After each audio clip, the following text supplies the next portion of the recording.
Fala aí, meu amigo ligado no Toque Passa, chegando nessa sexta-feira, fechando a semana falando de NFL. Aqui em Portugal é feriado, mas eu tô trabalhando normalmente, a gente segue a vida e estamos aqui para falar de futebol americano. Afinal, faltam 90 dias para o começo da temporada. Teremos Rams e Bills jogando a primeira partida. Os próximos dias a tendência é ser um pouquinho mais calmos, né? Tem alguma coisa aí para pintar, mas a tendência é ser um pouquinho mais calmos. Lá no meio de julho já começa um training camp, daí o bicho vai pegar com certeza. Mas a gente vai seguir falando aqui de futebol americano sempre porque tem notícia, tem novidade e também é a hora da gente tirar dúvidas. Faço aquele pedido de sempre para você dar aquela curtida no vídeo, tá? É muito importante essa interação. Você ajuda o Toque Passa só com essa curtida, com um comentário aqui embaixo, uma dúvida, uma pergunta, uma sugestão. Você deixa o comentário aqui embaixo, essa interação ajuda a gente a se tornar mais relevante lá para o algoritmo do YouTube e a gente vai crescendo graças a vocês. Estamos crescendo, muito obrigado. Nós já passamos de 18.100 inscritos aqui no canal. Pô, feliz demais com o desempenho, com o rendimento, com o crescimento do Toque Passa.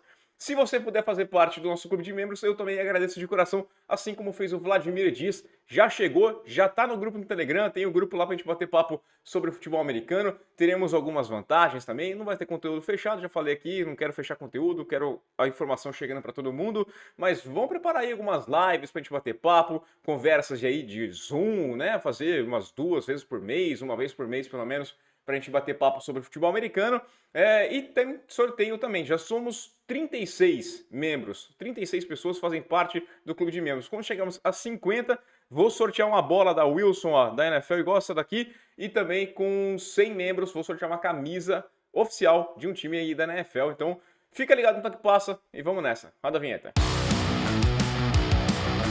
Vou começar aqui pagando dívidas que eu prometi que eu ia responder perguntas. Vou começar aqui respondendo já a primeira aqui do Carlos Cavazzani. Ele falou, Rafa, poderia me explicar por que algumas posições terem sumido? O exemplo é o strong safety na secundária, o outside linebacker, defensive end, que conhecemos hoje como Ed. É mais um middle linebacker que também estava dando uma sumidinha.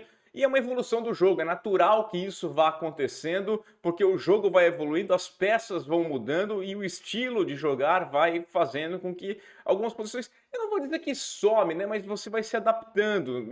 Vamos lá, o caso do fullback, aquele cara que seria fullback, ele procura agir de uma forma diferente, ele começa a se especializar de uma outra forma para correr mais com a bola, principalmente para receber passe. A gente vê isso aí até com os running backs, né? É uma função natural. Ele sabe que ele jogar como running back significa que ele vai ter uma carreira mais curta na NFL e provavelmente vai receber mais dinheiro. Então ele tenta se adaptar um pouquinho mais ao jogo aéreo, receber mais passes para ser mais uma opção, ou então ele vai para a defesa para fazer outro papel. Vai tendo essas mudanças, essas adaptações dentro dos times. O fullback é uma posição basicamente extinta e o strong safety, por exemplo, ele era um cara que ele é muito visado para o jogo terrestre. Ele é um cara mais nessa forma, né? Você usava mais ele para proteger o jogo terrestre. A NFL é cada vez mais no passe, né? Eu vi uma estatística interessante que lá em 2002, no primeiro ano que você teve 32 times na NFL, eram 9 jogadores, se não me engano, com mais de 300 tentativas de corrida. Temporada passada a gente teve 2 caras, né? O Jonathan Taylor foi um deles e o outro o Najee Harris. Foram 2 jogadores só com mais de 300 tentativas de corrida. Então é uma mudança muito clara no estilo de jogo. O estilo de corrida também mudou. Hoje é muito menos corrida aí pelo meio dos tackles, hoje você tem corrida mais pelos lados. O playbook vai mudando e aí as posições vão sofrendo adaptações. Né, os tight ends mesmo deixam de ser tanto bloqueadores e passam mais a ser wide receivers, né, em campo. Tudo isso é uma questão natural de adaptação, de evolução do futebol americano no geral. O Everaldo Emerick, que perguntou aqui, ó, Rafa, beleza, sou um grande fã do Kurt Warner e acho um dos maiores QBs da história, mas a dúvida é porque ele demorou tanto para receber a oportunidade, né? Eu coloquei essa mensagem aqui, não é tanto assim só uma pergunta, falando do impacto que ele teve nos Rams de imediato, e é uma questão natural, é difícil você fazer o scout. Na NFL é muito complicado você avaliar o jogador vindo do college football. Vamos pegar até o exemplo do Cole Strange, como ele vem numa faculdade de segunda divisão, muita gente viu como um erro dos Patriots de selecionar na primeira rodada, mas o cara pode chegar lá e ser muito bom. Às vezes você encontra talento no fundo de draft. Vamos lá, o Brady foi avaliado como um cara de 6ª rodada, talvez nem fosse draftado, e é o que é. É muito difícil você observar isso. E tem muito jogador bom que chega numa faculdade com muito menos oportunidades, inclusive, porque foi mal avaliado. Então, é um processo que vai se encavalando. O processo de avaliação, às vezes, da NFL é ruim, mas porque no college foi ruim com relação ao high school. Tudo isso vai alterando. O pessoal olha um pouquinho mais alguns colégios que são mais visados, que têm programas mais vencedores, então olha muito menos outras coisas.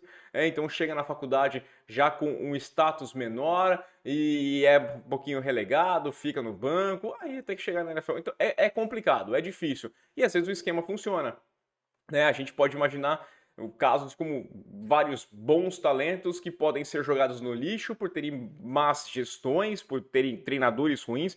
Vamos pegar se o Trevor Lawrence passasse a vida inteira dele com o Urban Meyer, ou então se ele passasse a vida inteira dele com o Bill Belichick, a diferença que faria na vida dele ter um treinador mais capaz de comandar. Então esse é o ponto principal aqui.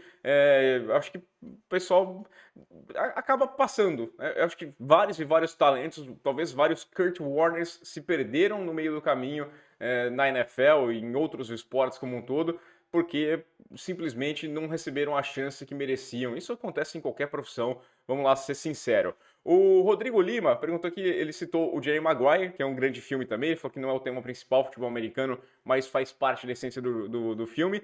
E ele perguntou com relação ao punch, o que acontece se o punch entrar dentro do Y. Como eu disse, toda a pergunta é muito boa, porque a gente tem essa dúvida. Pô, mas e o punch? E o kickoff? O cara chutou e foi lá no meio do Y.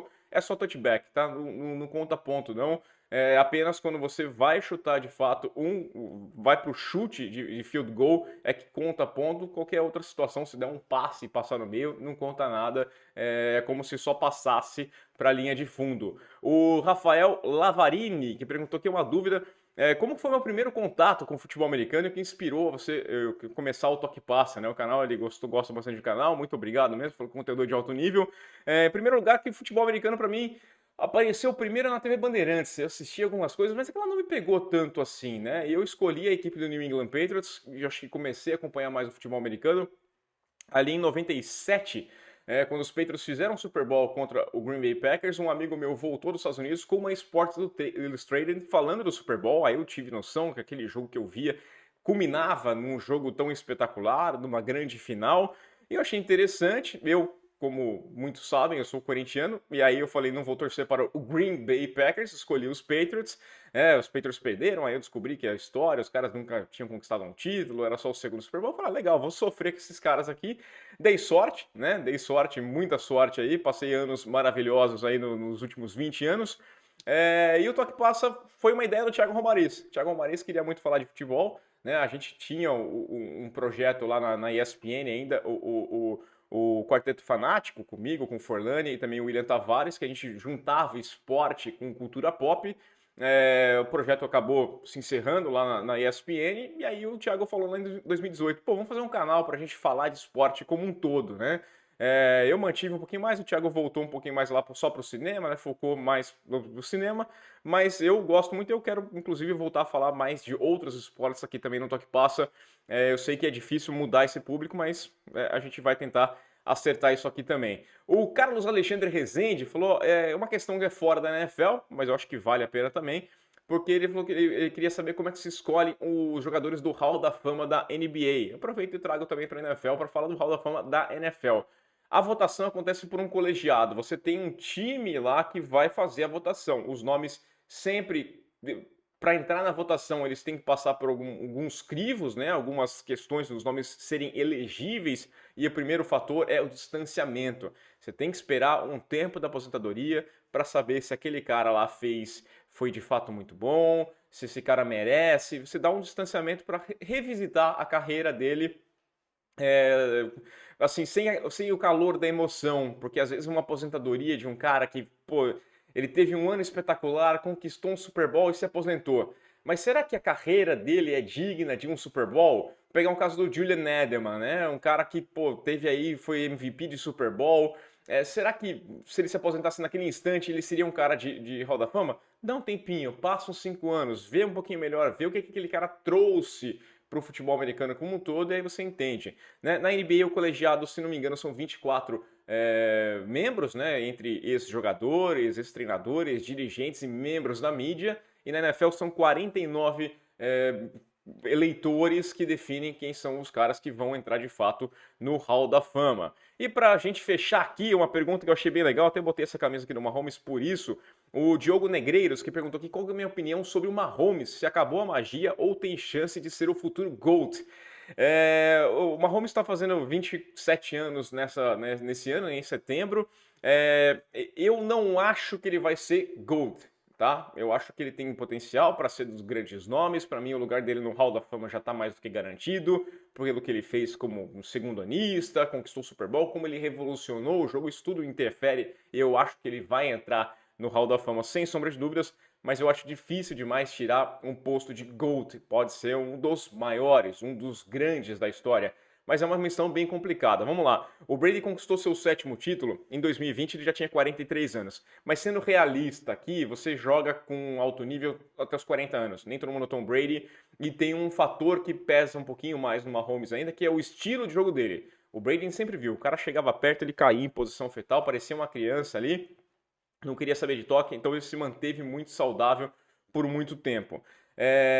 Vamos pensar que o Mahomes vai jogar até os 40 anos, então faltam mais 13 anos, 13 temporadas. Ele precisaria ser campeão ano sim, ano não, para conseguir chegar ao 7º título. Ele tem um, precisaria de mais 6, então ano sim, ano não, teria que ter Mahomes campeão do Super Bowl para chegar nos 7 títulos. A temporada passada dele foi a pior, né? Em muitas estatísticas, pior em média de jardas por tentativa, 7.4, a pior no rating, primeira vez que ele ficou abaixo do 100, né? Depois que ele virou titular, ele terminou com 98,5, ótimo ainda, mas abaixo do 100, que era o padrão dele.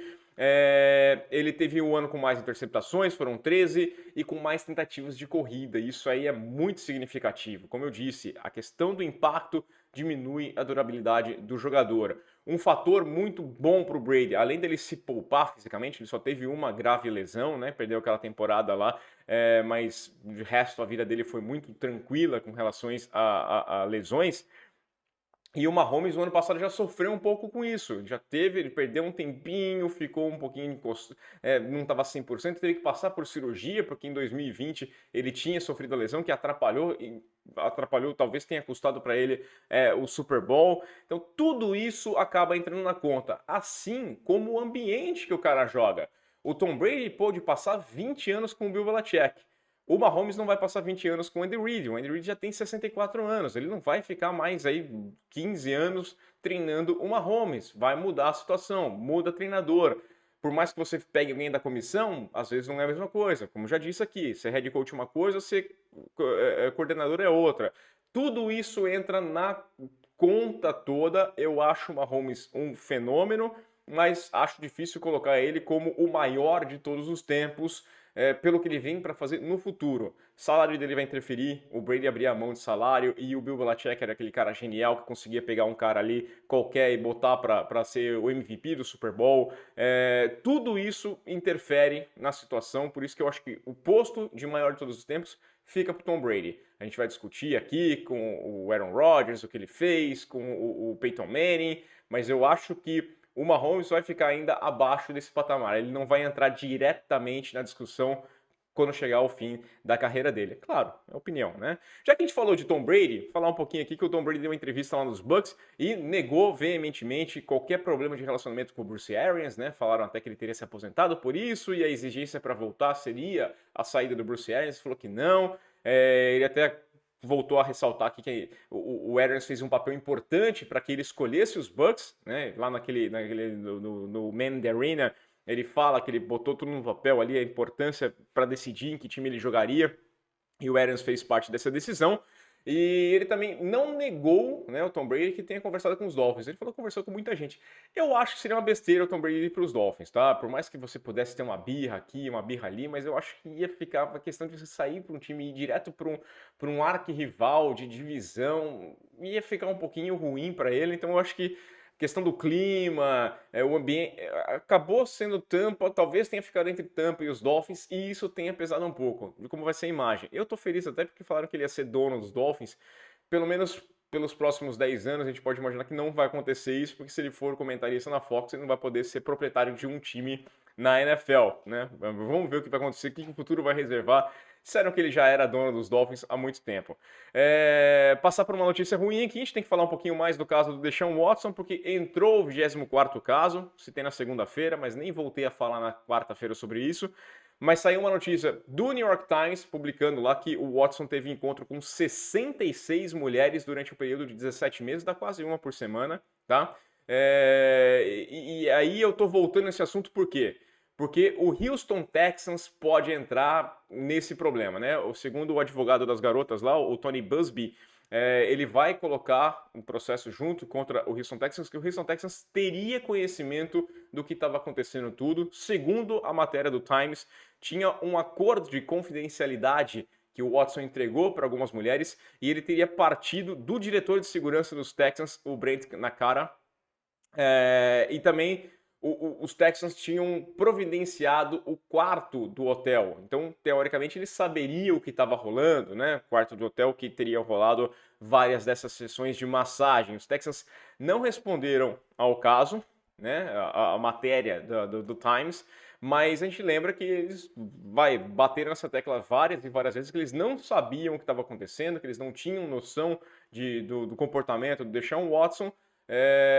Só ficaram sabendo no momento que os processos entraram lá em março de 2021.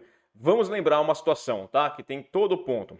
Nos Estados Unidos, em 49 dos 50 estados dos Estados Unidos, a prostituição é ilegal. Você não pode pagar uma pessoa para ter relações sexuais com essa pessoa. O pessoal encontra uma forma de burlar que seriam essas questões das massagens, né? Então você paga pela massagem e você, como disse o advogado dele, infelizmente, teria um happy ending, né? Teria um final feliz, mas você não pode pagar alguma coisa extra por isso, jamais. É o valor da massagem, simplesmente, que terminou em relação sexual, como o Deshaun Watson falou que várias sessões de massagem terminaram dessa forma. O ponto que fica para mim é aquela coisa, né?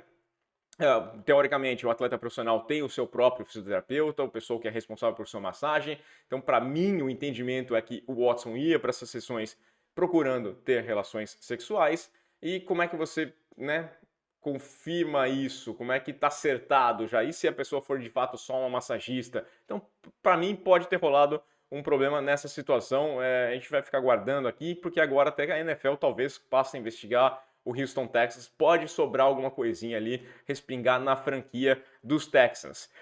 Para a gente terminar o nosso giro aqui de notícias, falar um pouquinho do Davante Adams, né? A gente teve aí os minicamps recentemente, a gente ouviu muita gente falar sobre situações e uma conversa mais aberta agora, que depois das passadas dessa free agency tão agitada, e o Davante Adams confirmou que os Packers ofereceram mais dinheiro para ele do que a equipe dos Raiders acabou pagando. Um contrato maravilhoso que ele ganhou nos Raiders, mas os Packers estavam dispostos a pagar mais e ele optou por jogar na equipe dos Raiders. Alguns fatores pesaram nessa decisão. Por exemplo, ficar mais próximo da Califórnia. Ele é um cara da Califórnia, fica mais próximo da família, né?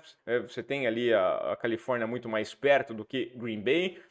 E também queria reunir com o parça, né? O Derek Carr, amigo dele lá, que jogaram junto na faculdade.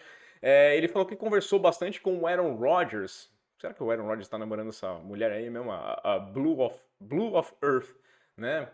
Namorada nova do Aaron Rodgers. Mas ele falou que conversou bastante com o Rodgers e o Rodgers teria essa situação, assim, do que vai ser o futuro dele nos Packers, no futuro dele na NFL como um todo. Ele ficou pensando, falou, cara, já tem uma certa idade.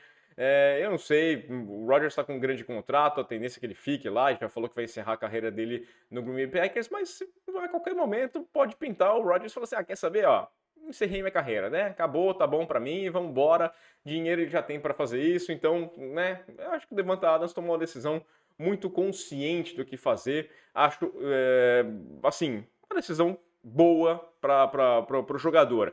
E por falar em wide receiver, a grande notícia, uma das grandes notícias aqui desse vídeo, quero falar um pouquinho do Cooper Kupp, né? Saiu lá na quarta-feira mesmo o novo contrato que ele ganhou com os Rams, ganhou uma extensão contratual. A gente fez um vídeo na quarta-feira falando do grande contrato que o Aaron Donald ganhou. E aí, mais um astro ganha muito dinheiro, assinou uma extensão contratual de 3 anos, mais 80 milhões de dólares para o nosso amigo Cooper Kupp.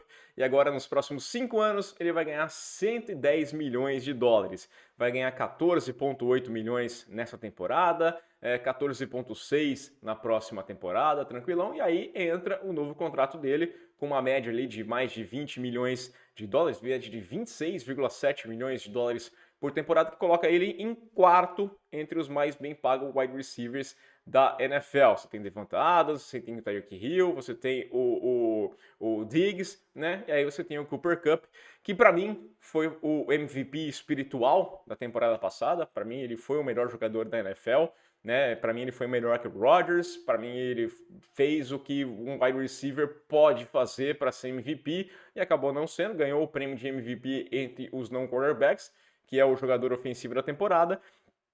E ele ganha aí um belíssimo contrato que prevê, são 80 milhões de dólares, mas 75 milhões garantidos, tá? É a maior quantia garantida na história para um wide receiver. O Tyreek Hill ganha 72,2 milhões no contrato dele com os Dolphins, 75 milhões para o nosso Cooper Kupp. Eu achei muito legal porque ele assinou o contrato, tem até o vídeo que você está vendo aí, ele apareceu na foto com a mulher dele lá, usando uma camisa do Jared Goff. E eu acho que é bem simbólico isso daí. Eu achei bem interessante essa decisão do Cooper Kupp, que poderia ter usado uma camisa dele, tá perto de fazer aniversário, e, né, comemora aí, uma camisa normal, mas ele fez questão de colocar a camisa do Cooper Kupp lá, que é um cara que do Stafford, aliás, que é um cara que ajudou muito, né? Ele teve disparado a melhor temporada da carreira dele aqui. A sua melhor temporada em números era de 2019, com 94 recepções, 1.161 jardas e 10 touchdowns. No ano passado ele teve 145 recepções, 1.947 jardas e 16 touchdowns. Isso na temporada regular. Ele foi um cara fundamental também na pós-temporada. No Super Bowl nem se fala, o quarto período é dele, a virada é dele. O Aaron Donald tem papel fundamental ali, pelo que fez, pelo que conseguiu parar, segurando o ataque da equipe dos Rams. Quando o ataque, segurando dos Bengals, quando o ataque dos Rams não estava conseguindo render, mas o final, o jeito que ele queima o Eli Apple, o jeito que ele mata a defesa dos Bengals e é fundamental para a virada, para o título da equipe dos Rams. Então ele é um cara que faz todo sentido ganhar esse grande contrato. A gente volta a bater naquela tecla, né? O F the Picks, né? O que não me importo. Bom, o Cooper Kupp é um jogador draftado pela equipe dos Rams. Ele foi escolha de terceira rodada no draft de 2017, a escolha número 69 no geral. E é um jogador dos mais importantes, um grande acerto. O que é interessante você ver, a equipe dos Rams, ela pode abrir mão das primeiras picks, né, nos últimos anos, mas eles conseguem fazer um bom trabalho de scout para conseguir buscar nos rounds posteriores bons jogadores que trazem alguma coisa de volta, e isso permite, porque são jogadores baratos que permitem grandes contratos para esses grandes astros da equipe, né? A gente fica na pergunta lá do cap, como é que você faz com o cap? Já expliquei aqui, volto a bater nessa tecla. Você dá um grande dinheiro de signing bônus, né? O Cooper Kupp levou lá uma boa grana também. E aí você parcela esse dinheiro, depois você reestrutura contrato, você vira ali, você vira aqui. Cara, dá para você trabalhar, só que esse dinheiro sempre cai na conta. A diferença é que os Rams têm acertado, eles têm feito um bom trabalho acertando para quem eles dão dinheiro, né? Porque eles já erraram no passado. O Jared Goff contou na folha salarial ano passado, foram 24 milhões de dólares de dead cap por conta do Jared Goff na temporada passada. O Todd Gurley estava sendo pago na temporada passada ainda na conta do salary cap da equipe dos Rams, tá? Porque eles deram aquele grande contrato, acreditaram que o cara ia ser merecia tudo aquilo, mesmo tendo um joelho ruim, deram muita grana pro cara e ficaram pagando até o ano passado. Tá? Custou mais de 8 milhões no cap no ano passado o Todd Gurley. Nesse ano eles vão pagar 12 milhões, eles têm 12 milhões de dead cap pro Robert Woods. Então tudo isso entra na conta, tudo isso tem que ser avaliado. Os Rams têm acertado nessa questão de para quem eles dão o contrato, mas o dinheiro vai cair na conta. Qual que é a aposta? joga a dívida para frente, porque o salary cap tem crescido ano após ano, você tem podido gastar mais, então o que talvez seja uma grande grana neste primeiro momento, né, daqui a 3 anos vão gastar 30 milhões nesse cara. 30 milhões pode não ser uma grande grana no salary cap, né, daqui a 3 anos. A gente pode ter um crescimento aí tão exponencial que não passa a não sofrer tanto. E se for sofrer, o cara tá no contrato, você chega lá, oferece mais uma graninha aí na mão, né? Outro signing bônus, dá uma extensão, bota uns void years, joga essa dívida para frente, reestrutura esse contrato e você se livra também, abre espaço no cap. É a forma de trabalhar. Os times aprenderam isso aí, estão trabalhando muito bem com o cap. E agora a gente vai vendo, quem sabe, seja uma nova tendência da liga, né? De fato, de buscar esses caras. Só que eu gosto desse balanço. Tem que fazer um bom draft. Você só consegue ter um time caro se você fizer um bom draft, porque aí você tem jogadores baratos para fazer a sua função dentro do time, enquanto isso outros ganham muita grana. Vamos nessa então, né? Bom final de semana para todo mundo. A gente volta na semana que vem com mais futebol americano aqui no Toque Passa. Aquele abraço!